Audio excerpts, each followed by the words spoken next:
Madame, monsieur, bonjour, bienvenue dans votre édition du 12-13. Voici les titres de ce jeudi 14 septembre. Les sportifs champardonnais réunis hier au Crêpes de Reims pour suivre en direct l'attribution à Paris des Jeux Olympiques 2024. La Champagne-Ardenne qui espère bien, elle aussi, bénéficier de cette attribution. Ouverture au centre des congrès de Reims des 3e assises de produire en France au programme des ateliers et des interventions publiques. Le ministre de l'économie et des finances, Bruno Le Maire, est arrivé sur place. Nous y retrouverons dans un instant Nicole Fachet.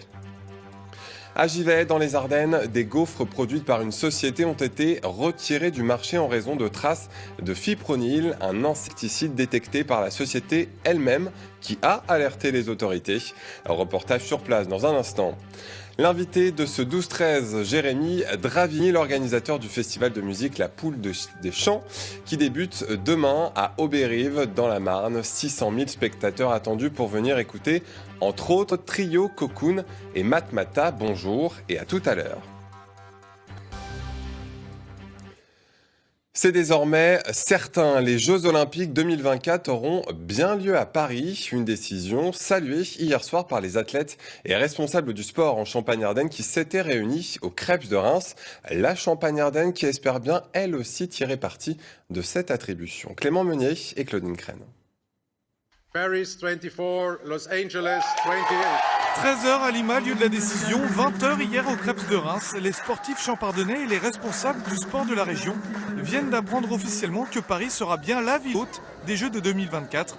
Un soulagement malgré une décision attendue. C'est quelque chose d'extraordinaire, même si on s'en doutait un petit peu, apprendre cette nouvelle aujourd'hui, puis surtout entouré de toutes ces personnes qui ont œuvré pour ça, qui l'attendaient avec impatience, c'est vraiment un moment sympa à vivre. Très important effectivement pour promouvoir le sport en France et montrer qu'on est un pays très attractif au niveau du sport et puis au niveau des autres valeurs.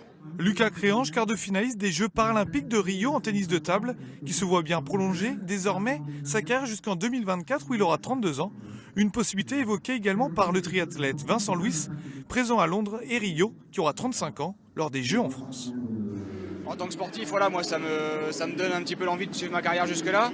Mais je pense que ça va aussi en faire rêver plein. Des sportifs qui démarrent une carrière et qui se disent aller faire les Jeux chez moi à Paris. 7 ans, ça laisse un peu de temps pour se préparer. Donc je pense que tout le monde a une petite réaction forcément positive pour l'attribution de ces Jeux à Paris, oui. Des partenaires ont déjà contacté Vincent Louis en cas de prolongation. Une aubaine économique également pour la région qui pourrait servir de base arrière. Bien sûr, il y a des infrastructures en nature, d'eau vive. On a beaucoup de possibilités. On a des beaux lieux de pratique en Champagne-Ardenne. Le Crêpes, c'est effectivement également de beaux lieux de pratique. 7 ans, c'est long, mais c'est également demain une formidable opportunité pour toute la région et ses jeunes sportifs.